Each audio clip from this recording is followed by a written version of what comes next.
नमस्कार, आप देख रहे हैं खबर दोपहर। मैं हूं प्रीति सिंह। शुरुआत करेंगे मुख्य समाचारों के साथ।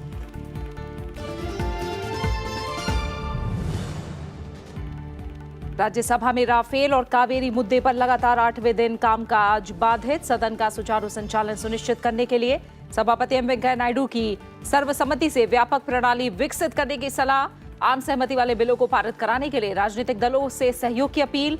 गतिरोध की वजह से कार्यवाही 2:30 बजे तक स्थगित।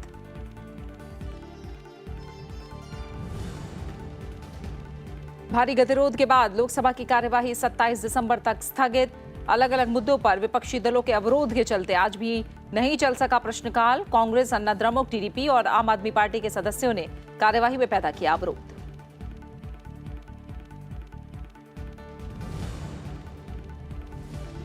विश्व में जेनेरिक दवाओं का गढ़ बन सकता है भारत। 70वें इंडियन फार्मास्यूटिकल कांग्रेस की बैठक में उपराष्ट्रपति एम वेंकैया नायडू का संबोधन। स्वास्थ्य के क्षेत्र में देश को अग्रणी बनाने के लिए दवा उद्योग से सक्रिय भागीदारी निभाने की अपील।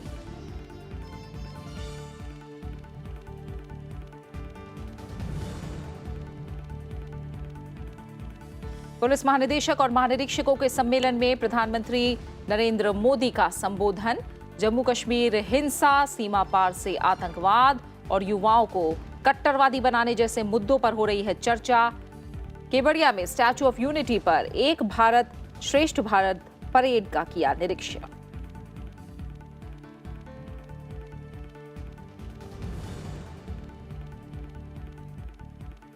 और सोहराबुद्दीन एनकाउंटर केस में सभी 22 आरोपी बरी। मुंबई में सीबीआई की विशेष अदालत का फैसला।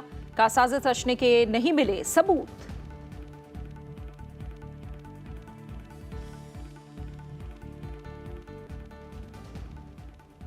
बाद संसद सत्र की सभापति एम वेंकैया नायडू की अपील के बावजूद राफेल और कावेरी मुद्दे पर आज राज्यसभा में लगातार 8वें दिन गतिरोध जारी रहा।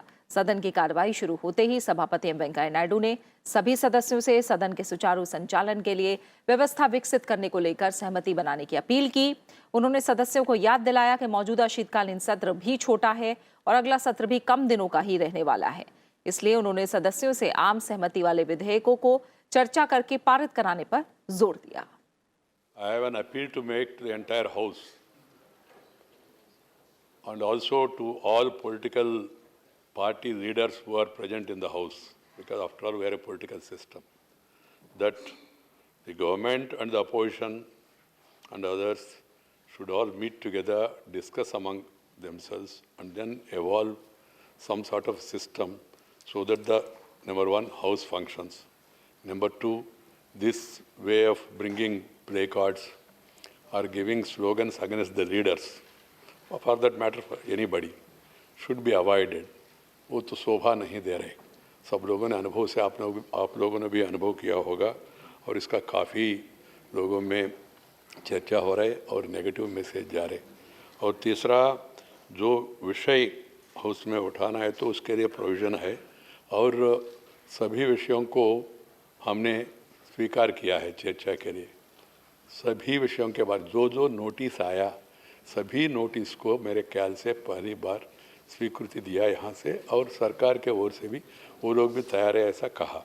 वो कृषि क्षेत्र के संदर्भ में, प्राइस राइज के संदर्भ में, राफेल के संदर्भ में और ये हमारा कावेरी के संदर्भ में और साइक्लोन केरला, तमिलनाडु और अन्य विषयों में भी इतना 0 आवर्स एडमिट हुआ, कुछ नहीं हो पाया, क्वेश्चन आवर नहीं हो पाया। All this thing, all situations, if there is a proper situation, normal situation, we can discuss any situation.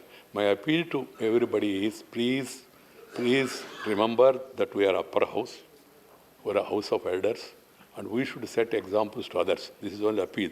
Why I am taking the name of political parties is because more often when I talk to members, they say, sir, we have instruction from the party.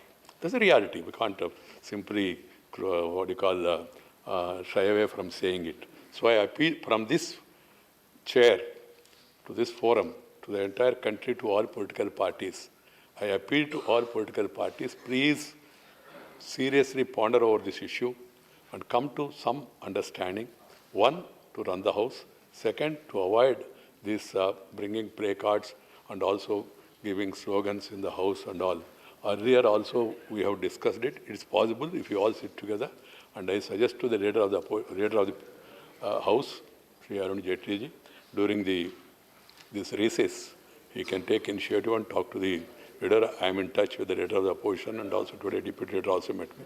They were also willing to discuss it and then come to some sort of honorable agreement to see that the House functions normally and regularly. This is a short session. We have important things. And then January or February we will have only short session. Keep that in mind. And so you have to discuss a lot of issues. People are awaiting for our discussion. And then there are important bills also. Some of them are agreed upon, non-controversial, where there is no difference of opinion. So such bills also can be taken up at least from the next working day. Rajya Sabha में आज संसदीय कार्य राज्य मंत्री विजय गोयल ने जम्मू कश्मीर के संबंध में संविधान के अनुच्छेद 356 के तहत राष्ट्रपति की ओर से 19 दिसंबर 2018 को की गई उद्घोषणा से संबंधित पत्र सदन के पटल पर रखा। कांग्रेस नेता आनंद शर्मा ने इस मुद्दे पर भी चर्चा की मांग की। इसके अलावा उन्होंने राफेल डील का भी मुद्दा उठाया, जिस पर कांग्रेस जेपीसी जांच की मांग कर रही है। जवाब में संसदीय कार्य राज्य मंत्री विजय गोयल ने कहा कि सरकार राफेल समेत सभी मुद्दों पर चर्चा के लिए तैयार है। उन्होंने कहा कि सरकार आज ही राफेल मुद्दे पर चर्चा चाहती है।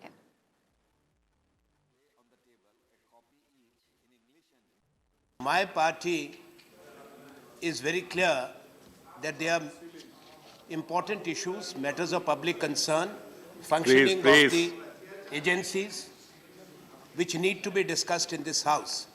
Today, on behalf of the Home Minister, this ordinance has been placed on Jammu and Kashmir under Article 356.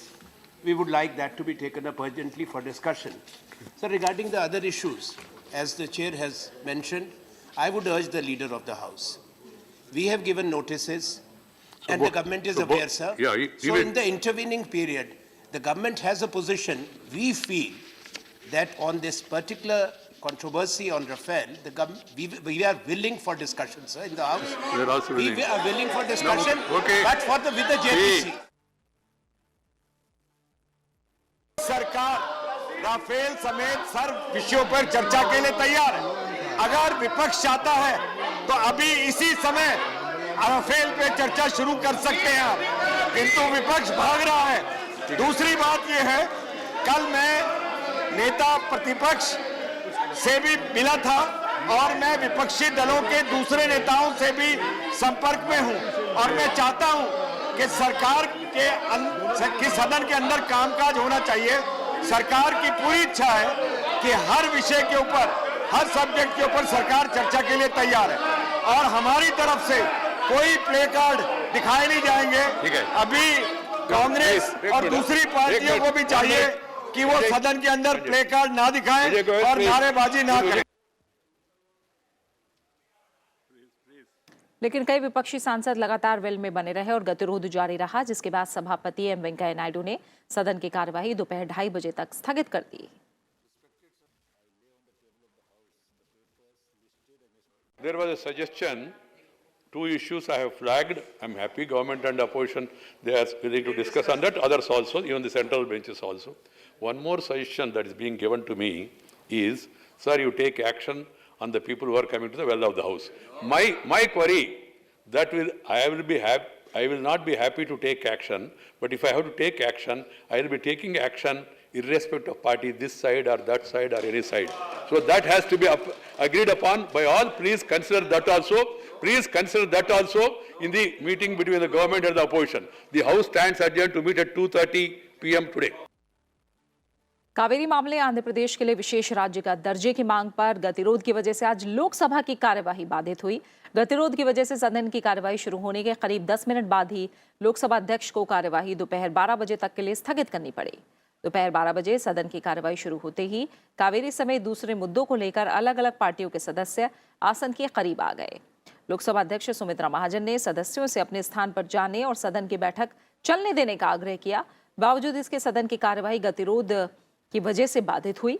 आखिरकार लोकसभा अध्यक्ष को सदन की कार्यवाही 27 दिसंबर सुबह 11 बजे तक स्थगित करनी पड़ी।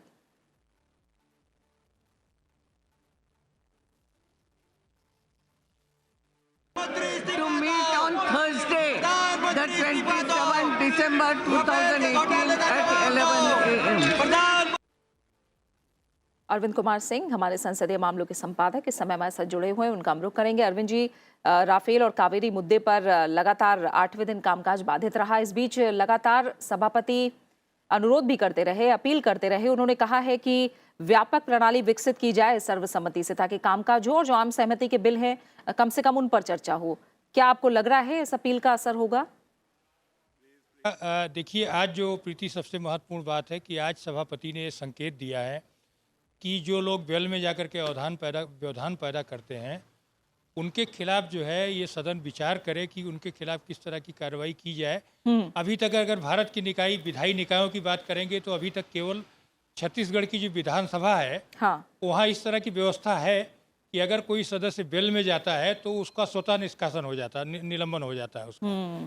तो ये इस तरह की व्यवस्था लेकिन बना पाना वो इतना सहज काम नहीं होता है। इसके लिए नियम समिति है और आपने देखा होगा कि पहले ही सभापति जी ने जो है एक नियम की समीक्षा के लिए, राज्यसभा के नियमों की समीक्षा के लिए डॉक्टर वीके अग्निहोत्री की अध्यक्षता में एक कमेटी बनाई है जो बहुत सारे दुनिया के बहुत सारे ऐसे नियमों प्रक्रियाओं में उसको पूरा पड़ताल करते हुए जो है एक रिपोर्ट जो है वो बना रही है और उसमें इन बातों का ध्यान रखा जाएगा कि सदन का बेहतर संचालन कैसे हो, जो कि सभापति जी की चिंताओं में रहा है।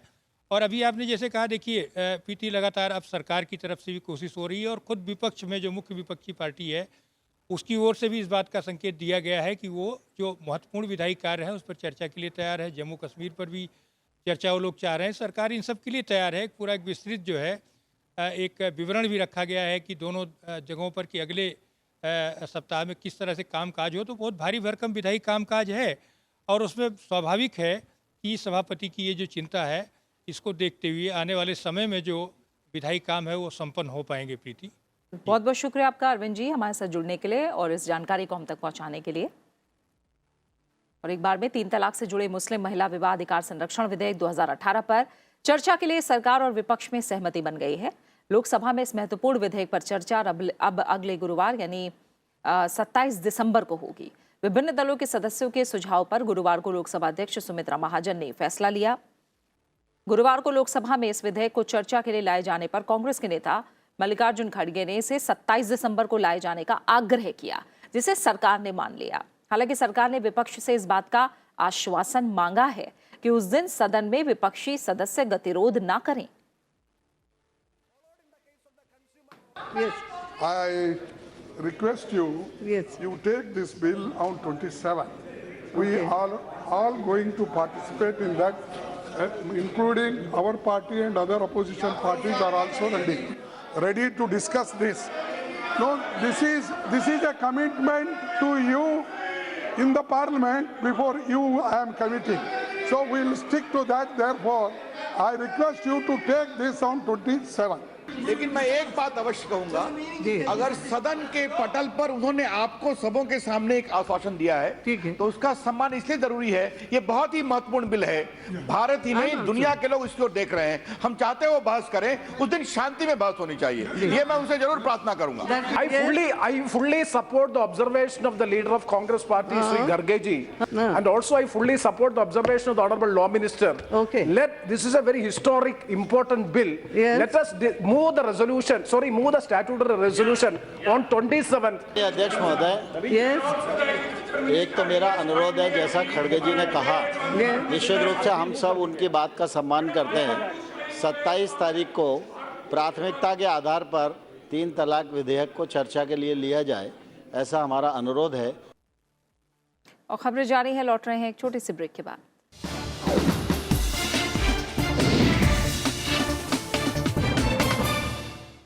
गुफ्तगू में आज है हमारे साथ बेहद ख़ास मेहमान नंद किशोर, जो कि हिंदुस्तान के उन चंद लोगों में गिने जाते हैं जो फिल्मों की जो धरोहर है उस धरोहर को संजोते हैं और अगली पीढ़ी तक ले जाते हैं। वाकई में भैया डांस के अंदर इतनी मेहनत है कि जितने डांसर है ना, ये सब हॉकी के प्लेयर हैं और जितने हीरोइन है ये क्रिकेट के प्लेयर हैं। मैंने मतलब घंटी बजाई तो दरवाज़ा सोनाम मोदी ने खोला, तो फिर मैंने उनके पैर छुए और फिर बैठ के बातचीत करते रहे। उन्होंने बहुत सी बातें बताई। गुफ्तगू में मिलिए फिल्म संग्राहक नंद किशोर से।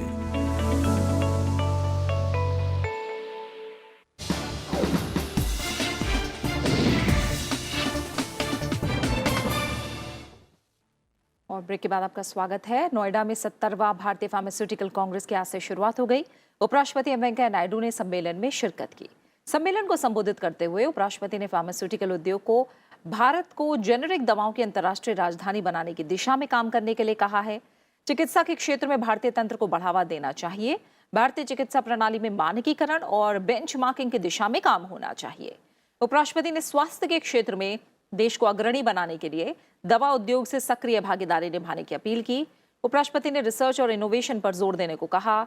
भारतीय फार्मास्यूटिकल कांग्रेस में फार्मा उद्योग के करीब 8000 प्रतिनिधि शिरकत कर रहे हैं। 3 दिन तक चलने वाले सम्मेलन में फार्मा उद्योग से जुड़े मुद्दों पर चर्चा हो रही है। सम्मेलन की थीम फार्मा विजन 2030 भारतीय फार्मा उद्योग एक वैश्विक नेता रखा गया है। इससे पहले उपराष्ट्रपति ने सभी प्रमुख फार्मा कंपनियों के सीईओ से मुलाकात की। उपराष्ट्रपति ने आश्वासन दिया है कि फार्मा कंपनियों द्वारा दिए गए सुझाव को गंभीरता से लिया जाएगा।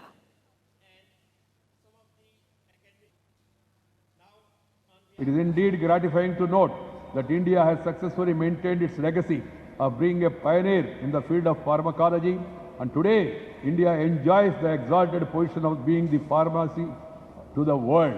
I am sure if we maintain this tempo by our hard work, India will become the international capital of generic medicines. I am very sure and confident about the same. This is an eloquent testimony to the competence of Indian pharma sector in terms of quality and pricing.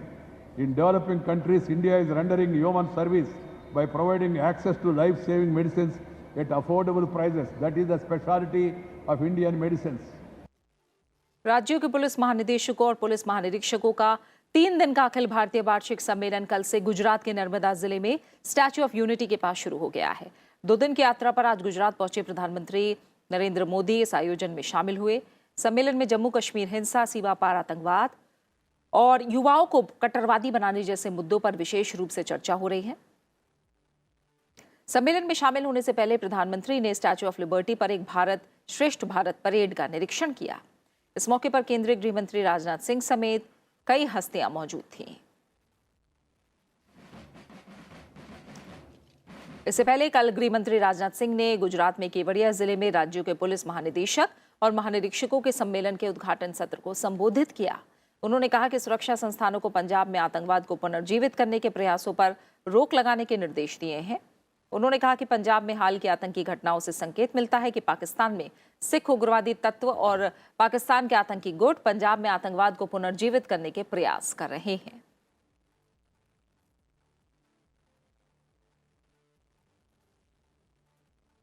इस साल अक्टूबर महीने में संगठित क्षेत्र में रोजगार पिछले साल के इसी महीने के 2,81,000 से करीब 3 गुना होकर 8,27,000 पर पहुंच गया है। कर्मचारी भविष्य निधि संगठन यानी ईपीएफओ की ओर से जारी आंकड़ों में इसकी जानकारी दी गई है। ईपीएफओ के पेरोल आंकड़ों के अनुसार सितंबर 2017 के बाद अगले 14 महीनों में रोजगार के कुल 79,16,000 मौके बने हैं। अक्टूबर 2018 के दौरान रोजगार अवसरों में सबसे ज्यादा 2,32,000 अवसर 22 से 25 साल के आयु वर्ग के लिए बने। इसके बाद 18 से 21 साल की उम्र के युवाओं के लिए रोजगार के 2,22,000 अवसर पैदा किए गए। अगले कुछ महीनों में पब्लिक सेक्टर बैंकों में 83,000 करोड़ रुपए का निवेश किया जाएगा। केंद्रीय वित्त मंत्री अरुण जेटली ने कल इस बारे में जानकारी दी। इससे पहले सरकार ने अनुदान के अनुपूरक मांगों की दूसरी किस्त के तहत सरकारी बैंकों में अतिरिक्त 41,000 करोड़ रुपए के निवेश के लिए संसद की मंजूरी मांगी थी। अरुण जेटली ने कहा कि इससे चालू वित्त वर्ष के दौरान बैंकों का कुल रिकैपिटलाइजेशन 65,000 करोड़ रुपए से बढ़कर 1,06,000 करोड़ रुपए हो जाएगा। उन्होंने कहा कि रिकैपिटलाइजेशन की मदद से सरकारी बैंकों की लेंडिंग की क्षमता यानी उधार क्षमता में वृद्धि होगी और उन्हें आरबीआई के प्रॉम्प्ट करेक्टिव एक्शन यानी शीघ्र सुधार कार्य ढांचे से बाहर आने में मदद मिलेगी। वित्त मंत्री ने भी कहा कि सरकारी बैंकों में नॉन परफॉर्मिंग एसेट्स की पहचान का काम पूरा हो गया है और एनपीए में कमी आनी शुरू हो गई है। Recognition of the NPAs, a process which started in 2015, has made a considerable headway. It's almost complete. And at a time where it had peaked in March 2015, the non-recognition was to the extent of about 7%. That now is about 0.59. So a high provisioning has already been made by the banks as a result of disciplining which has taken place in the last few years. And obviously they led to the peaking of the NPAs, because what was under the carpet has been brought in the best norms of transparency shown on the books. And hopefully the last quarter has already shown that there is an improved performance, and therefore now the downward slide in the NPA itself would now commence. This entire exercise will also lead to the improvement in the lending capacity of the banks itself. सरकार ने startup और angel निवेशकों के सामने आ रही कराधान संबंधी दिक्कतों पर गौर करने के लिए एक विशेषज्ञ समिति बनाने का निर्णय लिया है। सीबीडीटी ने कल इसकी जानकारी दी। समिति में आईआईटी, आईआईएम जैसे संस्थानों के विशेषज्ञ शामिल होंगे। सीबीडीटी ने कहा कि इस तरह की कंपनियों के खिलाफ आयकर के आकलन के आधार पर मांग की पूर्ति के लिए कोई सख्त कदम नहीं उठाया जाएगा। देश में स्टार्टअप के लिए माहौल और सहयोग के लिहाज से गुजरात स्टार्टअप रैंकिंग में पहले पायदान पर है। औद्योगिक नीति और संवर्धन विभाग यानी DIPP की ओर से कल जारी हुई रैंकिंग में गुजरात के 27 राज्यों और 3 केंद्र शासित प्रदेशों में बेस्ट परफॉर्मर बना है। DIPP सचिव ने कहा कि स्टार्टअप की प्रक्रिया को ऑनलाइन करने और नियमों को और आसान बनाकर सफलता की दर को और बढ़ाया जा सकता है। देश में स्टार्टअप के लिहाज से गुजरात सबसे बेहतर है। वाणिज्य मंत्रालय के तहत आने वाले औद्योगिक नीति और संवर्धन विभाग ने पहली बार स्टार्टअप के क्षेत्र में सफलता के लिए रैंकिंग जारी की है, जो स्टार्टअप के लिए अनुकूल माहौल बनाने और उद्यमियों को बढ़ावा देने के लिए उठाए गए कदमों पर आधारित है। से भी नेचुरली उनका सक्सेस रेट कम ही होता है, लेकिन स्टेट की जो मदद होती है, सपोर्ट होता है, उससे उनकी सक्सेस रेट बढ़ जाती है, क्योंकि most of the startups they die because of lack of initial seed funds, and that is the duty of state government to nurture them by providing seed funding and then some sort of angel funding, and then later on at the maturity stage venture funding. So if the state provides all those fundings, the innovations can see the day of light. Level launch which happened, there is a lot of policy support in the government of India level also for the startups. For example, many of my startups in Kerala are actually being beneficiaries of the funds which public sector oil companies are providing, which Honorable Secretary was mentioning some time back, whether it is BPCL or GAIL or HPCL, all of them. Now that is big thing, because when you are looking at a higher end research product, and Kerala has a lot of hardware startups which requires a larger amount of funding, you cannot take it from a venture capitalist or cannot from an angel fund. You require grants. Startup ranking में गुजरात के बाद कर्नाटक, राजस्थान, ओडिशा और केरल का प्रदर्शन बेहतर रहा है, जबकि आंध्र प्रदेश, बिहार, छत्तीसगढ़ और मध्य प्रदेश उभरते हुए राज्यों की श्रेणी में आए हैं।